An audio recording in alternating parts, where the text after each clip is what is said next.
Thank you for joining me for lesson 82 of Sefer HaMitzvos daily study. Today we are finishing up um, the commandment we've been talking about for the last couple days, which is negative commandment 356, and we'll be also getting to positive commandment number 216, a commandment that probably also deserves multiple days, but today this is going to be the only day we talk about it. But there are related mitzvahs that we will discuss uh, tomorrow as well. So we're finishing up talking about issues of divorce, and this mitzvah is that a man should not remarry the woman that he's sent away, and she married someone else in the interim, and then comes back to him. We had someone in the comments who was asking and requesting that we would make reference to some things that Yeshua said in the Gospels, and in this case, it's extremely relevant, and we can see him acting in the office of a rabbi, giving his reading on the Torah, and I'm kind of going to break a little bit with kind of the way I've been unspoken. My unspoken thing here is that we're learning Sefer Mitzvahs. We're not doing a Gospels class, and so stopping and teaching through the Gospels, that's another class we could do. But we want to just go through the mitzvahs as recorded by Rambam. So Rambam is not making up things on his own here in Sefer Mitzvahs. He's simply pulling out the mitzvahs that exist in the Torah and giving his reasoning as to why these are the 613 mitzvahs. This is not something he's not making his own opinions for the most part. He's simply helping us identify the mitzvahs. So I see nothing. There's no issue going through Rambam without mentioning the New Testament or something like that. In fact, I feel like it kind of cheapens our study of Sefer HaMitzvahs for us to do that all the time. So I haven't been doing that. For good or for bad, I've been teaching Sefer HaMitzvahs on its own merit. And I think that's a good thing, and that's we shouldn't feel like we need to make excuses all the time for studying something without mentioning Jesus or Yeshua as we're studying it.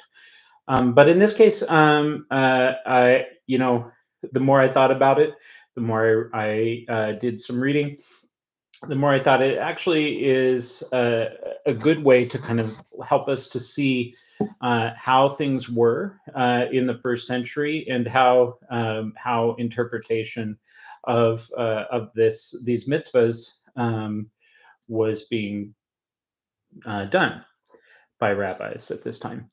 So I want to read a section out of Gittin from the Talmud. And this will give us an idea of the different opinions regarding why a man could divorce his wife. This or if this is from the Mishnah, actually, Gittin 9:10. It says, the school of Shammai says a man should not divorce his wife unless he has found her guilty of some immoral behavior, as it is written in Deuteronomy 24:1, because he has found some indecency in her. By the way, that term indecency is ervas davar, so a thing of immodesty or indecency. The school of Hillel, however, says that a man may divorce his wife even if she has ruined his food as it's written, because he has found a matter of indecency in her. By the way, that has been commented upon afterward in other locations, other sources that say that Hillel doesn't mean that she's just messing up his food. There's something else going on. I believe Talmud Yerushalmi quotes this in Sota, um, the way it quotes it, it makes it sound like she's got her mind on someone else, and this is why she's messing up his food. She's fantasizing or something like this. At least that's how I remember reading it. Um, uh, and so the idea in any case is that there's more going on here than she just messed up his food on accident. She either did it on purpose or because she's her mind is elsewhere on someone else. But then later on, Rabbi Akiva, he said that a man may divorce his wife even if he finds another woman more beautiful than she, uh, and cites the exact um, same passage, saying, "When a man takes a wife and marries her, and it happens that she finds no favor in his eyes." So he's drawing upon the finding favor in his eyes. She's not a graceful lady in his mind, so he's no longer interested in her. So we have these three opinions. One is very strict, saying that she needs to needs to have been involved in some indecency, or, of course, adultery. In fact, we learn from today's mitzvah of remarrying the divorced wife, who married in the interim. Um, we learn from this verse that it's also forbidden if a man has a strong has strong suspicion that if she for instance came to him and said, "I just had an affair," normally he's not supposed to just take that on face value. There has to be witnesses. But if he has a strong suspicion that she's telling the truth, he actually needs to not only divorce her, he can't even live in the same space with her. They must separate. At that time, they have to separate. Otherwise, he forfeits his ability to send her away for that reason, because it's like he accepted her anyway, even though he but the anyway, the idea is that well, the rabbis interpret this, that we learn from this mitzvah also that a husband um, must send away his wife if she had an affair. Um, so that's Shammai. Hillel says if she burns his food, and some even have suggested that burning the food might be an idiom, a double entendre here, that maybe it's also referring to some matter of indecency. But then we come later on to Rabbi Akiva, and Rabbi Akiva says, whatever, however, whatever reason a husband wants to send her away, he can send her away, even if he just thought, "Oh, she's prettier than my wife." Um, Interestingly, if we come to Josephus, Josephus says, um, a man who wants to be divorced from his wife for any cause whatsoever, and there are many causes that happen among men, let him guarantee her in writing that he will never use her as his wife again, for by means of this document she will be free to marry another husband, although before this bill of divorce is given, she is not permitted to do so. And if we look at his own autobiography, he says, "At that time, I divorced my wife because I was not pleased with her behavior, though she had been the mother of my 3 children." So Josephus is at the time of Rabbi Akiva, and he's holding like Rabbi Akiva, you can divorce your wife for any reason. The thing is, um, I mean, ultimately, it is up to the courts as to whether or not this is um, a valid divorce. And if adultery has real consequences. Adultery has a consequence of the whole sota process and everything that we're going to talk about later on. There's more mitzvahs to go into regarding that. There's eh, adultery is is is a very serious offense, and it's clearly defined. It's not just like you know something that we just say, well, that's adultery, whatever. There's going to be a court has to find somebody guilty of adultery for this to be the case. Um, and though obviously the court of heaven is sees everything, but if the court on earth says that something's permissible, like permitting the divorce, etc., um, then the court is not also going to then say, all right, you committed adultery by like sending away your wife. Um, the so the so However we're reading these different opinions, there were different opinions regarding how the courts should be ruling. In the Gospels, Yeshua makes his reading of this, and it aligns, as you'll see, much closer to the situation of or the opinion of Hillel. You might think I'm going to jump right to Matthew because Matthew has a very long section on this, but I think um, the clearest opinion of Yeshua regarding divorce is found in Luke 16, verse 18. States it in Mark as well, in Mark 10, 11 to 12, but it's not so clear, honestly, as it appears here in Luke. It almost is a little it's worded differently, and it's just not as clear as it is here in Luke. So Luke 16:18 says, anyone who sends away his wife and marries another is an adulterer. Or we could translate this as, anyone who sends away his wife in order to marry another is an adulterer.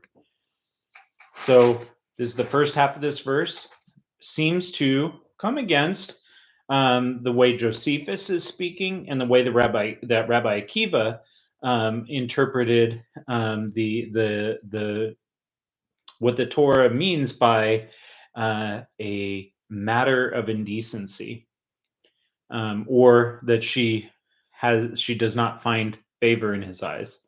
So Yeshua is speaking against that opinion, which must have appeared before Rabbi Akiva, and because Yeshua is before, and anyone who marries the woman divorced from her husband is an adulterer. So we talked about there are different opinions as to why the Torah would allow someone to divorce.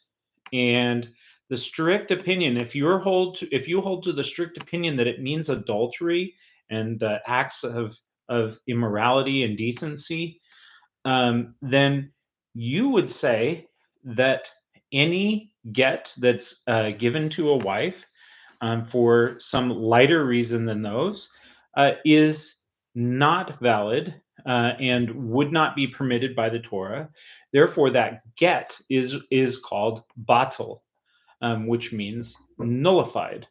And so, if the get is nullified, if it was invalid in the first place, then what that means is, and there were cases where a get was found to be batal. There are also cases where it's found to be pasul.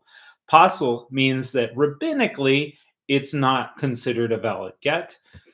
Batal means that biblically it is not permitted get, and therefore, if someone divorces their wife, and the divorce is not a valid divorce, and that get was batal. That means that the second man that she marries is not actually her husband. She does not need to even divorce him. I don't believe, because his the she's basically married two men, and a woman is not able to marry two men. The second man is not actually her husband, and so the second man that she went and married, now any children that they have is they are children of adultery, and they are illegitimate. They're mamzerim. They're not allowed to marry into the children of Israel. um, so bad situation to be born into that. But so this is what Yeshua is describing here. If to paraphrase, if a man sees another woman more beautiful than in his eyes, or more graceful in his eyes than his own wife, and he decides that he will divorce her in order to marry this other woman, um, then he is an adulterer, because this is not a valid divorce. And anyone who then takes the second, or takes that woman and marries her, um, he is not actually her husband, because she would then have two husbands, because the divorce is not a valid divorce. And the second man is an adulterer, and any of her children would be mamzerim. That's my paraphrase of Luke 16:18. I hope you enjoyed that. Elsewhere, Yeshua in Matthew makes the point that, and rabbis would make the same point as well, that God never wanted us to divorce. I've talked about the Matthew passage previously when we were talking about divorce, or I alluded to it. Um, we were never supposed to divorce, but God gave the Torah to people who are fallible. He didn't give the Torah to angels. And so if we are going to get a divorce, God forbid, but if we are, we need to follow the laws here. One thing that I do want to mention is later on, because Judaism develops over time, and in about 1,000 years ago, Rabbeinu Gershom ben Yehuda, so 965 to 1028, he banned bigamy, so having multiple wives, and decreed that a husband could not divorce his wife without her consent. So previously, what we've talked about is you don't really need to have your wife's hear an opinion from your wife before divorcing her. But Rabbeinu Gershom um, uh, decreed now that you can't divorce your wife without her consent. And this decision was accepted as binding by Ashkenazi Jews.